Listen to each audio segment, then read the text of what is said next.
Hello guys! Welcome back again sa aking channel. And ngayon, by update tayo. So, nandito tayo sa taas and pasensya na dahil makalat pa dito dahil syempre nagpapatrabaho pa tayo.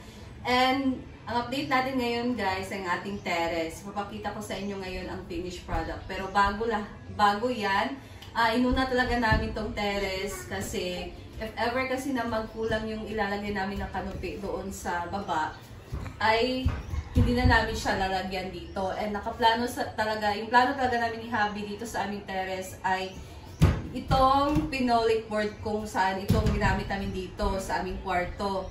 So yan talaga yung una namin plano dito sa aming terrace. Ilalagay lang namin ay pinolik board. Pero dahil nga nagdadalawang isip pa kami dahil baka kulang yung aming canopy, kaya pinagplanuhan na lang namin na pwedeng semento na lang ang ating ilalagay dito sa ating terrace na flooring. And natapos na din nilang lagyan ito ng railings para nga din safety sinik. Dahil alam niyo naman kami, magtatambay talaga kami dito. Excited din talaga ako magtambay. So, nauna din talaga yung terrace natin. Kasi dito sa kwarto, ito sa taas, yung terrace na kasi yung hindi pa natapos. Hindi siya nalagyan ng mga railings. Hindi pa siya nalagyan ng flooring. So, ngayon natapos na siya, nauna pa siya kaysa dito sa ating kwarto. Dahil ang kulang lang din naman dito sa ating kwarto ay ang ating double wall, tapos ang ating kisame. So, ayan guys, and excited na din ako dahil syempre, maganda na siya. Mas maganda pa dito sa labas yung terrace namin yung flooring kasi nakasemento. And syempre, meron kaming mga friends na mahilig din talaga sila pupunta dito sa bahay. And ngayon, meron na kami sariling bahay. So, dito na kami magtatambay sa aming terrace. And I'm so happy dahil natapos na siya. And yung kulang na lang talaga, if ever na may sobra pa sa aming canopy na ilalagay sa aming kusina, yung roof ba. So, pwede namin ilalagay dito dahil marami pa kaming plano ni Habi dito sa aming terrace if matapos na lahat. So, ayan guys, papakita ko na sa inyo and kasama namin dito ngayon si Nick. So, let's go! Ayan. Madumi pa. Wow! Wow! Ayan guys. Natapos na. Ito na ang itsura ng ating terrace ngayon. Basta pa ba ni? Hindi naman. Basta pa siya ba? Stay there. Stay there. Tubig man. Di ba basa? Tubig. Ayan guys, tingnan nyo, nakasemento ng ating flooring. And woo! Kapagtambay na talaga kami dito. Nasaya si Nick. Alay, kami. Pangit ng damit ni Nick. Babasa yun niya. Ayan.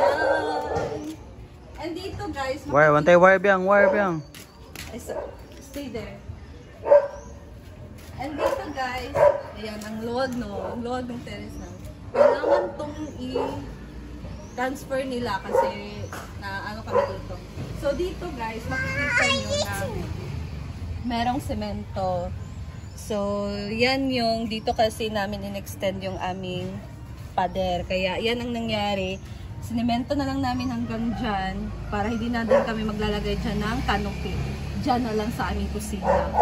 Ang plano namin ni Habi dito, lalagyan lang namin ng mga plants. Diba? Pwede naman. Ayan. So far, ang ganda. And hindi pa ito tapos guys dahil pipinturahan pa namin ito ng kulay. Siguro puti. Diba? Puti. So, puti. And lalagyan pa ito ng mga paint no para hindi siya mag-rust or magtayain. Ayan.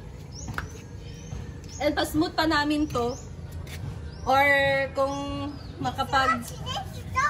makapag-budget or kung meron mang sobra doon sa aming tiles, pwedeng i-tiles namin to. Or kung hindi naman, kung lalagyan namin to ng canopy dito, pwedeng vinyl tiles na lang aming ilagay. Kung merong canopy. Pero kung wala, ang ilalagay lang namin dito, kung merong sobra tiles. Pero kung wala pa naman, pwedeng rough lang muna siya or smooth lang muna siya hanggang sa makapag-budget tayo for tiles, diba? Ayan guys. Tapos na ang ating terrace! Bye! Yay! So sa aking mga friends dyan, ano na? Gumala na kayo dito. Pwede na tayo dito magtambay. Diba? And excited na rin talaga ako matapos kahit dito din sa taas ang ating wall at ating ating kisame kasi para makapag-transfer na dito. Pero mas maganda rin naman na mayroong canopy para kahit maaraw or umuulan, Oo, pwede makapagtambay dito. Yeah, so mas maganda din. Gusto ko din talaga, sabi ko kay Habi na mas maganda talagang lagyan siya ng canopy para kahit umulan, makapagtambay kami, makapag-coffee. Syempre, alam niyo naman, may hindi ko magkape. And kahit gabi, makapagtambay kami dito, no? Or ganito, pagka, hindi tayo mainitan, hindi tayo maulanan. So, ayan. Lipat muna ako doon para makita nila.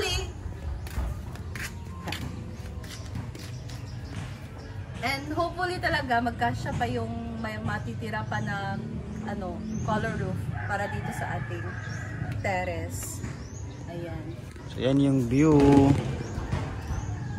Ang ating view.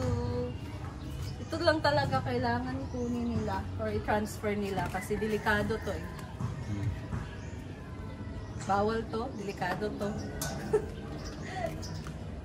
Sinabihan na naman sila pero hindi nila ginawa. Go. Ayan guys, simento na siya lahat. Hindi na tayo dito mag. So ayan. Ang kulang na lang, ipapaganday na lang natin ito ng kulay. And yan na, tapos na ang ating terrace. Ay maganda din dito kasi sa baba, dito sa amin, di ba dito yung neighbor namin sa baba. So naanuhan na siya. Hindi na siya maulanan yung pagpasok mo. Meron na tayo dito terrace na nakalagay. Ang bilis lang talaga ng trabaho. Ang bilis ng trabaho nila ito. Diba, yung last time na pag-update ko sa inyo ay ito pa yung ginawa nila, ang ating railings. And then, kasi nag-overtime sila dito. Kaya tinapos talaga nila itong taas para talaga malaman kung ano pa ba yung mga kulang. And yung canopy na lang talaga. So, ayan guys. Ayan guys, dito naman tayo sa baba sa ating sala and kusina. So makikita natin dito sa taas, meron na silang nalagay dito na parlins para sa ating bubong. So by Monday, bukas, malalagyan na nila to ng ating bubong. Kaya ito talaga yung so hopefully Monday matapos na nila ito malagyan ng bubong para naman ay makapagsimula na din tayo mag-tile. So, tapos na nila to dito na finishing. So, yung last time na pag-update ko sa inyo, hindi pa natapos yung dito na side na finishing sa ating CR. And ngayon, tapos na din talaga lahat. Dito naman, ipapakita ko sa inyo guys, na nag-extend kami dito ng lababo. So, dito sa labas, bale, lalagyan pa naman to dito ng wall. And dito yung magiging, namin, door sa labas. And then, pagka dito naman, so makikita nyo, mayroon pang in-extend dito na lababo. Ayan, extend yan. Dahil dyan namin ilalagay ang aming stove kung saan kami magluluto. Kasi pag dito guys, konti lang din kasi talaga, maliit lang talaga yung space niya. So, ang pwede lang dito, hugas plato, tapos hiwa ng mga kailangan pagka nagluluto or dito ilalagay yung lagay ng mga plato. So wala nang space para sa ating stove. Kaya naman ngayon, extend na din talaga namin dito sa labas. Ayan, dito na tayo magluluto sa ating dirty kitchen dito sa labas. Pero lalagyan pa namin to dito ng ng yero para matakpan. Diba? Maulanan tayo dyan pag hindi natin yan tatakpan. And then dito naman, yan yung daan palabas. So, pero lalagyan namin yan dito ng pintuan or grills lang na pintuan. So, depende na yan. Ayan guys.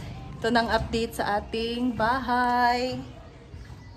And konti na lang talaga yung tatrabawin nila. Tapos na lahat. Finishing. So, kung meron sobrang semento, ipasmutan pa namin to. Smooth. Pero kung hindi na magkasya, skim coat na lang. Mas maganda din naman yung skim coat para diretso na. And then, meron na din siyang kulay. Ayan. So, ipapakita ko sa inyo. So, ayan. Meron na nalagay para sa ating bubong.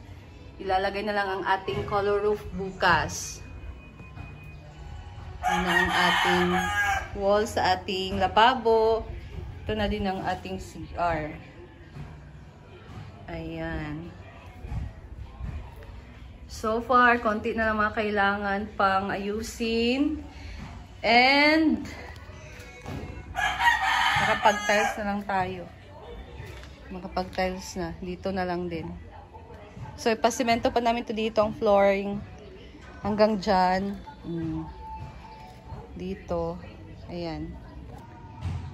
Ayan guys. So, that's all lang muna for today's bahay serye update. So, konti na lang talaga. Yung mga ayusin. Tiles na lang. And then, yung dito doon sa ating kusina. And ang ating CR na malagyan na din ng bowl or yung inodoro.